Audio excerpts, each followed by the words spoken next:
લોટ કાવડિયું મીઠા મરચા બધું લઈને જાતા અમે. વાહ વાહ. ને પછી રાતા સાપ. તમે તમારી બેનપણીનું નામ લખ્યું છે? રાજી. શું નામ લખાવેલું તમે? રાજીબેન. તમારા બેનપણીનું નામ છે. તમારી કેટલી પરિક્રમા થઈ અત્યાર સુધી? 20 પરિક્રમા. અમારે પછી 25. જય ગિરનારી દોસ્તો, હર હર મહાદેવ. જે પ્રમાણે સવારે જે ન્યૂઝ આવ્યા છે કે ગિરનારની લીલી પરિક્રમા રદ કરવામાં આવી છે, તો ઘણા બધા ગ્રુપ એવા છે કે જે એક આશા સાથે આવ્યા હતા કે આ જગ્યા ઉપર ગિરનાર જ્યાં સિદ્ધ 84ના બેસણા છે, 33 કોટી દેવતાઓનો વાસ છે, એની પરિક્રમા કરવા માટે ઘણા બધા ગ્રુપ આવતા હોય છે. તો એવામાં એક માવડીઓનું ગ્રુપ આવ્યું છે જેની સાથે આપણે થોડોક સત્સંગ કરવો છે, વાતો કરવી છે. તો જય ગિરનારી દરેક માવડીઓને. આ વર્ષે પરિક્રમા રદ થઈ છે, તો શું લાગે છે અને શું કહેવા માંગશો?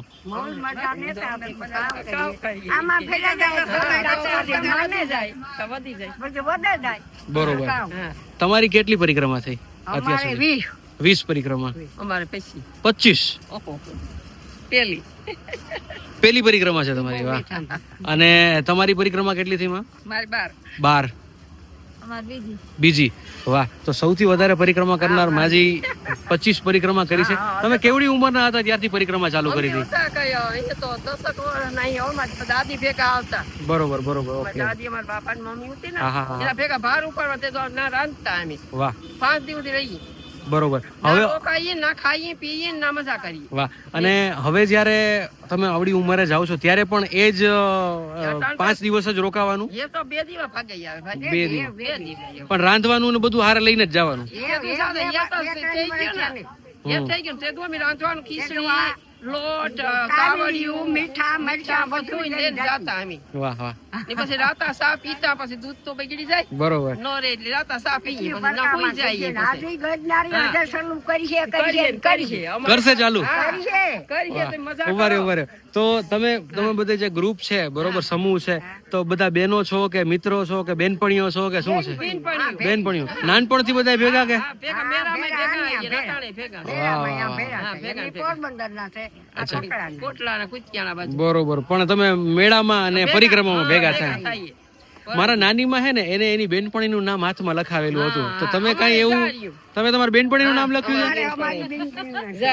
શું નામ લખાવેલું તમે? રાજીબેન. તમારા બેનપણીનું નામ છે? વાહ. ટૂંકમાં પેલા એ પ્રકારની ફેશન છે કે ભાઈ બેનપણીનું નામ લખવાનું. તમે મારી લખાવેલું હે નામ? રામ નામ લખાવેલું છે. વાહ. અમે બેનપણી નામ લખ્યું. વાહ વાહ વાહ વાહ. વાહ. માળીના ત્રાજવા જોવો ભાઈ. વાહ. માસીનું નામ લખાવ્યું છે? હા, પહેલી વાર આપણે વિચાર્યું કે માનું લખાવે, બાપાનું લખાવે, માસીનું નામ. વાહ. મારે માન જીવે માસી. વાહ. જોરદાર. અમારે ભાઈ છે નામ એ કેમ ઓળખાય કે આ ત્રાજવા અહીંથી ના ત્રાજવા. યસ. અમે બધા ઈકોરના છીએ બધા. તો માડી, મને થોડુંક તમને વધારે હેરાન કરું. પરિક્રમા શા માટે કરવામાં આવે છે? થોડુંક તમે તમારું કઈક પીરસો.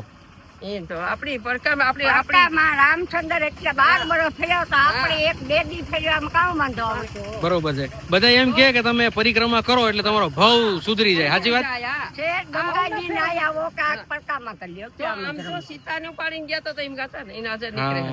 બરોબર. તમને ખબર છે? કઈક ત્યાં સીતા માતાના ચાંદલાની વાત થાય છે એના. નીકળે કાયુમાં નીકળે. બરોબર બરોબર. એ બધી સાચી વાત. હાસી વાત.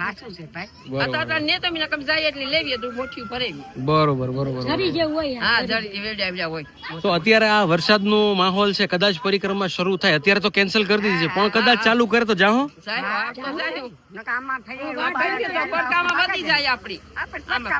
બરોબર બરોબર.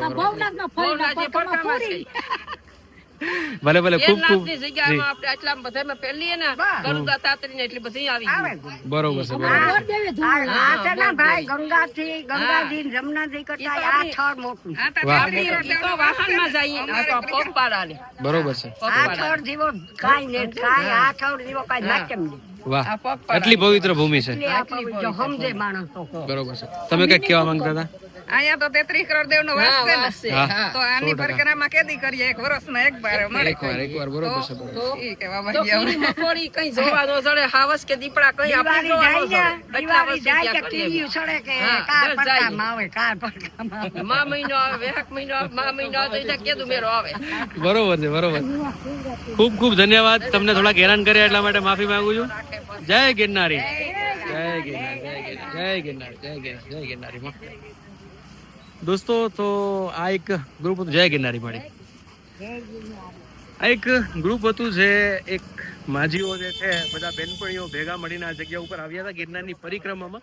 પણ વસ્તુ એવી છે કે અત્યારનો માહોલ જે પ્રમાણે બધાને અપડેટ આવી ગઈ છે કે ભાઈ પરિક્રમા કેન્સલ થઈ છે, પણ લોકોમાં ઉત્સાહ એનો એ છે, હજી એ લોકોને હળવી એવી આશા છે કે જો ખુલે ને તો જવું છે. અને આ લોકો જે છે એ એવા છે કે એ મોજ શોખ માટે નથી આવતા, એ એમનું એક આધ્યાત્મિક મહત્વ છે એ ધરાવતા હોય છે, એના માટે આવતા હોય છે. તો જેટલા દિવસ પરિક્રમા થાય એટલા દિવસ તમે અહીંયા બધાને ફ્રી પાસમાં ચા પાણી પીવાનું. બરોબર. તો હવે રદ થઈ છે તો શું કરશો? રદ થાય છે તો જેટલા આવે એને પાવાની. આવે એટલા પાવાની. બરોબર. અને 11-12 માં પછી નીકળી જાવ. વાહ, જય ગિરનારી. લ્યો, શું નામ તમારું બાપુ? સુંદરદાસ બાપુ, જાગૃત હનુમાન મંદિર, પાંચપીપળા. વાહ વાહ વાહ. સુંદરદાસ બાપુ સાથે આપણે વાતચીત થઈ છે અને આ એમનું કાઉન્ટર છે. આ જગ્યા ઉપર અવિરત જે કંઈ પણ લોકો આવતા હોય ને એ લોકોને ચા પાણીનું આ જગ્યા ઉપર એમણે કેમ્પ રાખ્યો છે. દોસ્તો એક વસ્તુ શેર કરવા માંગીશ, કોઈ પણ કેમ્પ નાનો નથી હોતો, મોટો નથી હોતો, દરેક કેમ્પની શરૂઆત એક નાની હોય છે. તો આ એ રીતનો કેમ્પ છે. જાગૃત હનુમાનજીની જગ્યા જે છે પાંચપીપળામાં, એમના બાપુ જે છે એ આ જગ્યા ઉપર કેમ્પ ચલાવે છે. બાપુ, તો ચા બની ગઈ હોય તો પી નાખીએ. દોસ્તો આ જગ્યા ઉપર એમનું કાઉન્ટર છે અને સામે બધો સીધો સામાન ને બધી વસ્તુ રાખેલી છે. આ જગ્યા ઉપર જે લોકો આવ્યા છે એ બધું બનાવતા હોય છે અને આ સીધો સામાન લઈને દરેક વ્યક્તિ આ જગ્યા ઉપર ચા પાણી બનાવતા હોય છે. અત્યારે આ જગ્યા જે છે એ અવધૂત આશ્રમ જે છે એની બાજુનો વિસ્તાર છે ને ત્યાં જ છે. ચા આવી ગઈ છે. વાહ, પ્રસાદી લઈ લઈએ. જય ગિરનારી, જય ગિરનારી.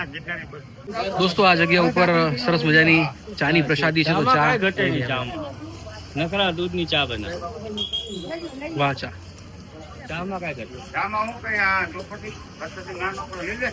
જય ગિરનારી બાપુ. જય ગિરનારી. અત્યારે પરિક્રમા રદ થઈ છે, કલેક્ટર સાહેબ દ્વારા જે આદેશ આવ્યો છે, તો શું અભિપ્રાય છે? તમે શું કહેવા માંગશો? લોકોને શું મેસેજ આપવા માંગશો? લોકોને તો મેસેજ એ દેવાનો હોય કે મેસાટા છે તો મેસાટાને લીધે વરસાદને કારણે ન આવે ને પોતપોતાના ઘેરે મહાદેવનું નામ લઈને આવતા વર્ષે શિવ લીલી પરિક્રમા કરે તો એની માટે ભવનાથ દાદો બધાને સુખી સમૃદ્ધિ ને બધી રીતે ભવ રીતે આનંદ કરાવે. આવો આપણો ગોરખનાથ મહારાજનો આદેશ છે. વાહ વાહ, બરોબર છે બાપુ, બરોબર છે. શાંતિ જળવાઈ રહે, શાંતિ રહે ને બધા પોતપોતાની રીતે કલેક્ટર સાહેબનું અરજી સાંભળી ને પોતપોતાની રીતે પાલન કરે, સરકારની હારે રહે તો એ બધાથી શ્રેષ્ઠ અને સારું કહેવાય. Hours life is more important. દોસ્તો આ પરિક્રમા બધા માટે સરખી નથી હોતી, દરેક માટે એનું મહત્વ કંઈક અલગ છે. ઘણા લોકો આ જગ્યા ઉપર પુણ્યનું ભાથું બાંધવા માટે આવતા હોય, ઘણા લોકો અહીં બે પૈસા કમાવા માટે આવતા હોય છે. તો એવું જ એક પરિવાર આપણે અત્યારે મળવાના છીએ કે જે એક આશા સાથે આવ્યો હતો કે આ જગ્યા ઉપર જે પબ્લિક આવશે તો 2-5 રૂપિયા કમાઈને સારું જીવન નિર્વાહ કરી શકશે. તો એમની સાથે આપણે વાતચીત કરીએ. જય ગિરનારી. તો બેન, તમે ક્યાંથી આવો છો અને શું છે તમારા બિઝનેસનું કઈ રીતે હતું? શું બિઝનેસનું છે? જો બેઠા બેઠા રમકડા વેચીએ ભાઈ, અને રમકડા વેચાણા નથી. આજ કેટલા દિવસથી જો અહીં બેઠા છે અને વરસાદ કવરાવે છે, કઈ ખાવાનું થયું નથી. રમકડા એમને પડ્યા છે. માણાવદર થી આવીએ છીએ. બેન, તમે ક્યાંથી આવો છો? કેશોદથી આવો છો. અને કેટલા રૂપિયાના રમકડા લાવ્યા હતા? રમકડા તો 5,000 ના ભર્યા, 5,000 ના ભર્યા રમકડા. પણ હજી વેચાણ નથી. એક રમકડા એમને પડ્યું. ભાડાના પૈસા અમારા પાસે નથી. ઓહો. દોસ્તો તમે જોઈ શકો છો કે આ જગ્યા ઉપર દરેક વ્યક્તિઓ બેઠા છે, પણ અમુક લોકોનું છે ને સાહેબ હજી બોણી પણ નથી થઈ. તો પરિક્રમા સાથે ઘણી બધી વસ્તુઓ સંલગ્ન હોય છે. ઘણા બધા નાના મોટા બિઝનેસ લઈને આવતા વ્યક્તિઓ આ જગ્યા ઉપર એક આશા સાથે આવતા હોય અને એ બધી આશા ઉપર આજે વરસાદનું પાણી ફરી વળ્યું છે. તો ખૂબ જ દુઃખદ વસ્તુ છે. આ બધી વસ્તુ જે આપણે તમારા સાથે શેર કરી એ ગ્રાઉન્ડ ઝીરો રિપોર્ટ છે, જેવી છે એવી તમારા સાથે શેર કરી છે. જો આપને આ વિડીયો ગમ્યો હોય તો લોકો સાથે શેર કરી દેજો. આવા જ વિડીયો જોવા માટે આપણી ચેનલ સાથે જોડાયેલા રહેજો.